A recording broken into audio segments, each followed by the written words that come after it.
Hey, good afternoon, guys. I just wanted to make another video on what to look for when buying a 2014 to present slash 2018 GMC Sierra Silverado.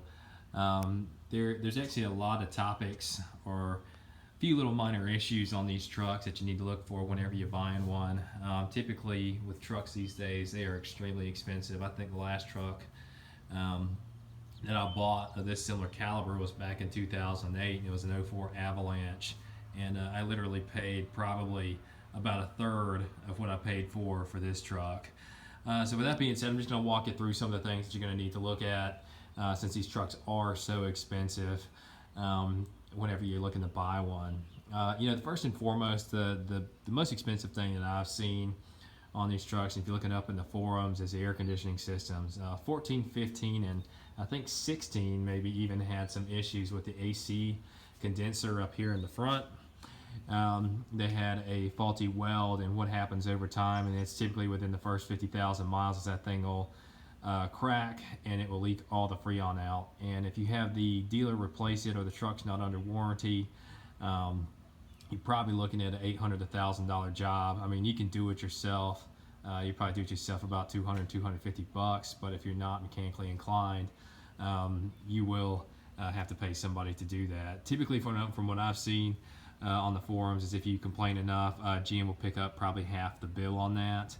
But like with this truck, they also had problems with the AC compressors those years. On the Carfax on mine, the AC compressor on this truck was replaced at 36,500 miles, roughly. What they did is, whenever they replace the AC compressor, they've also got to replace pretty much the entire system minus the evaporator core, which is inside the truck. So I believe this truck, I don't want to jinx it, I believe they got a new condenser, a new dryer, and a new compressor whenever they did the replacement on it. And that was one of the items that attracted me to this truck, as it did seem like it was pretty well taken care of. This truck is the Ecotec 3 Series motor. Really a great motor. As far as throttle response and stuff like that, it's probably not as responsive as some of my previous generation General Motors pickup trucks.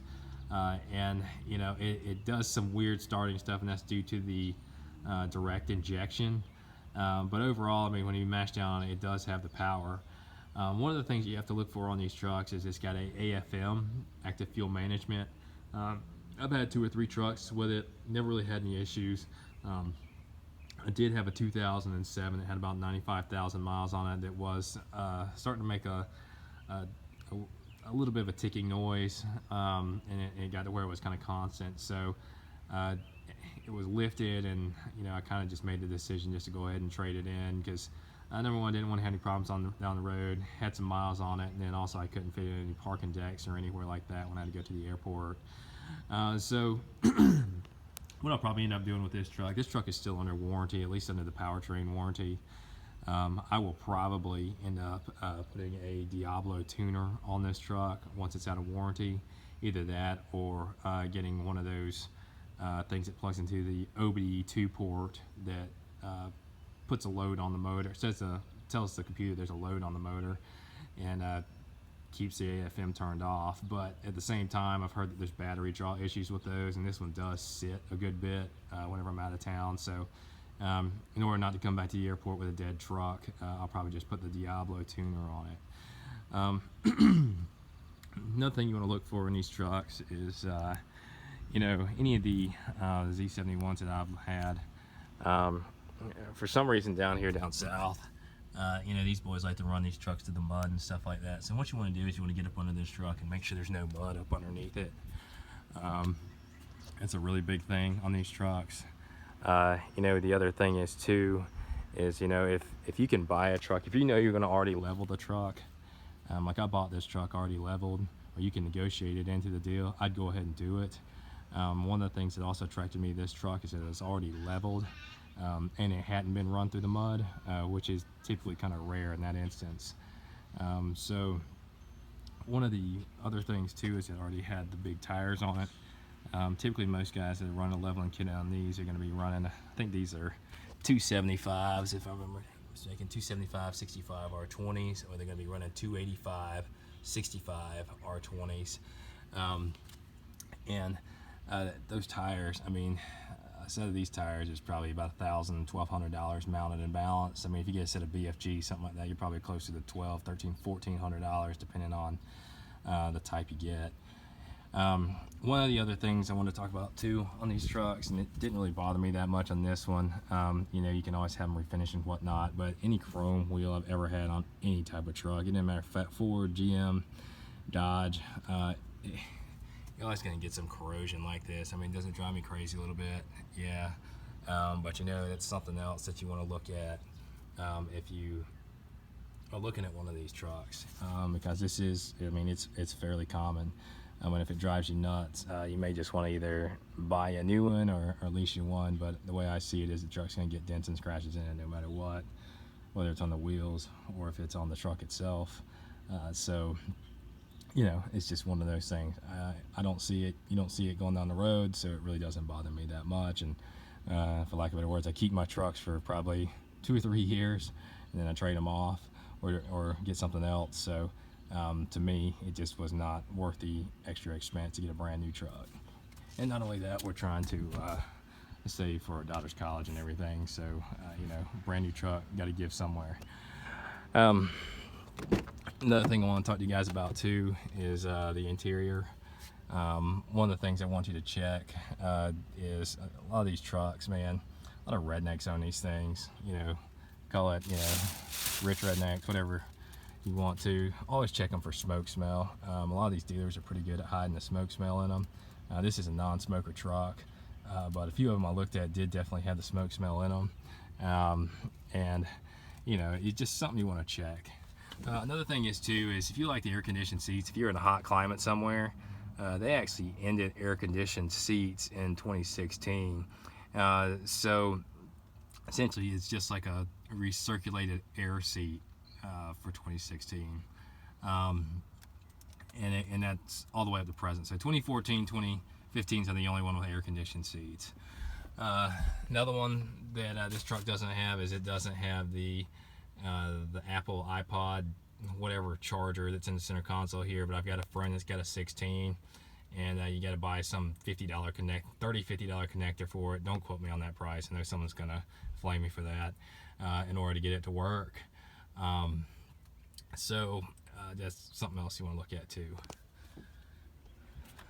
One of the other things too is this truck came with a max tow package. I originally was looking at getting a Denali 6.2 truck, and this one's actually got the 5.3 and it's got the max tow package. I drove the truck. It's got plenty of power. What that does is it's got a heavier duty suspension in the back. It's also got a heavier duty differential. It's got more cooling in the radiator. And while we're talking on the radiator, that brings me to another point.